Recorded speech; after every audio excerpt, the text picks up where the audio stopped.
Saya Ibu Robi Indra Wahyuda, seorang pemuda yang kena kanker tenggorokan yang diakibatkan oleh rokok dan baru meninggal sekitar 45 hari yang lalu.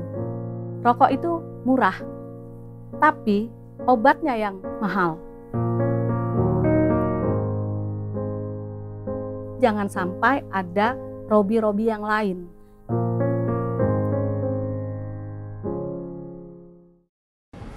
Orang yang meninggal dunia tapi masih menjadi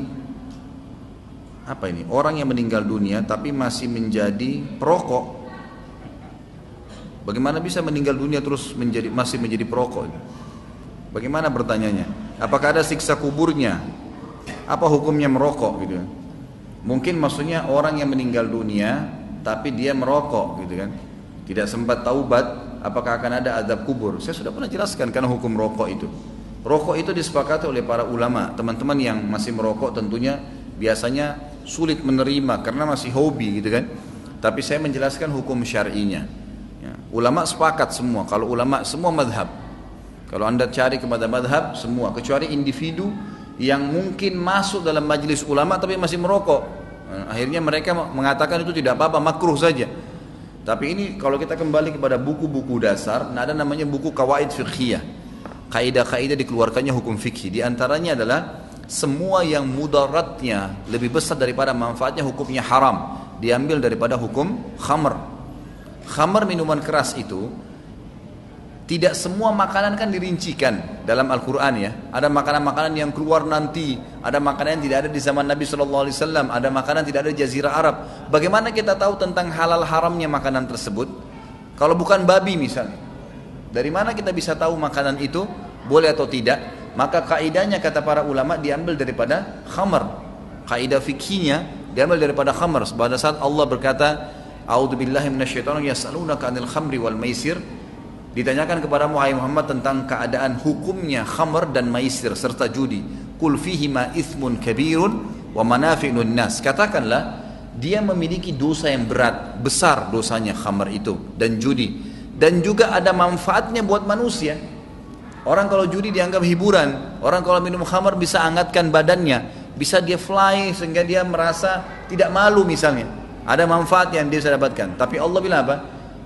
Wa ithmuhuma akbar min naf'ihima. Tapi masalahnya, dosanya, mudaratnya lebih besar daripada manfaatnya. Maka ulama mengambil sebuah kaidah fikih namanya, semua yang mudaratnya lebih besar daripada manfaatnya hukumnya haram. Dan ulama yang menegaskan tentang masalah rokok ini mengatakan coba dikembalikan ke masalah ayat ini. Dia akan masuk mudaratnya lebih besar atau manfaatnya. Semua dokter, dari medis, dari ulama, semua mengatakan itu tidak mungkin. Saya sudah pernah ceritakan, pasti dikatakan mudaratnya lebih besar, otomatis itu. Pernah saya katakan pertemuan antara seorang syekh dengan seorang guru, kalau masih ingat cerita masalah rokok ya. Guru itu mengatakan, "Syekh, dari mana anda katakan rokok itu haram? Sementara saya tidak melihat itu perbuatan yang salah. Rokok biasa, saya beli uang, pakai uang saya bakar, saya ngerokok, biasa, saya tidak merasa ada apa-apa." Gitu kan. Lalu kata syekhnya, karena dia masuk dalam firman Allah Subhanahu wa taala dan Allah menghalalkan thayyibat dan mengharamkan khaba'ith. Allah mengharamkan yang baik-baik, Allah mengharamkan khaba'ith, sesuatu yang buruk. Lalu kata guru itu, saya tidak melihat saya tidak melihat rokok itu buruk. Saya enggak melihat itu khaba'ith. Kata syekhnya, baiklah, kalau kau anggap itu tidak buruk, saya ingin tanya, kalau seandainya kamu pulang ke rumah lalu kamu temukan istri dan anakmu lagi merokok, apa kau akan biarkan mereka merokok? Kata guru itu tidak tentunya. Kenapa kau tidak biarkan? Kan kau bilang itu baik. Kalau itu baik biarkan aja mereka merokok sekalian. Anak kecil sekalian yang baik kasih rokok juga. Kalau memang itu baik.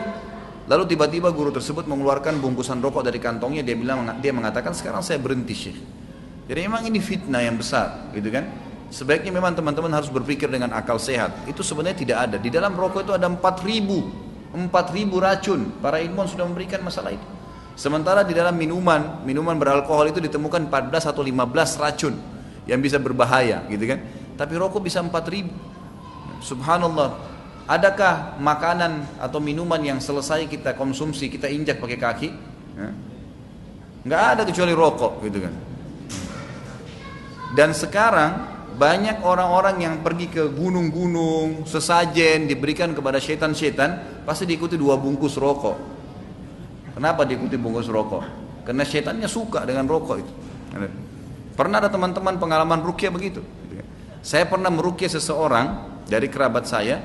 Subhanallah, bagi di ruqyah, jinnya lagi ngomong, saya panas, saya gini. Ada satu kerabat saya lewat, habis merokok dia. Dia masuk, terus orang yang kesurupan itu bilang, kawan. Lah betul, di depan mata saya dia bilang, kawan. Sampai dia bilang, kenapa saya dibilang kawan? Ruqyah saya juga gitu. Tapi itu dia dalam kondisi tidak sadar, orang itu kesurupan. Itu kesurupan, subhanallah. Pernah juga teman saya Ustadz Husain meruqyah orang, sudah kesakitan jinnya, iya saya ampun, saya mau keluar. Terus tiba-tiba jinnya gitu, segar, dia bilang. Kata Ustadz Husain, kenapa kau bilang segar? Dia bilang, itu di depan ada makanan favorit saya. Ustadz Husain datang ke depan rumah itu, dilihat ada orang lagi merokok. Itu banyak pengalaman teman-teman peruqyah seperti itu, gitu kan? Jadi coba kita buka akal pikiran kita, secara medis dia berbahaya, secara pendapat ulama sudah banyak disorotin. Pengakuan syaitan pun itu bagus, gitu kan? Jadi Allah alam, kalau mau jadi teman syaitan silakan.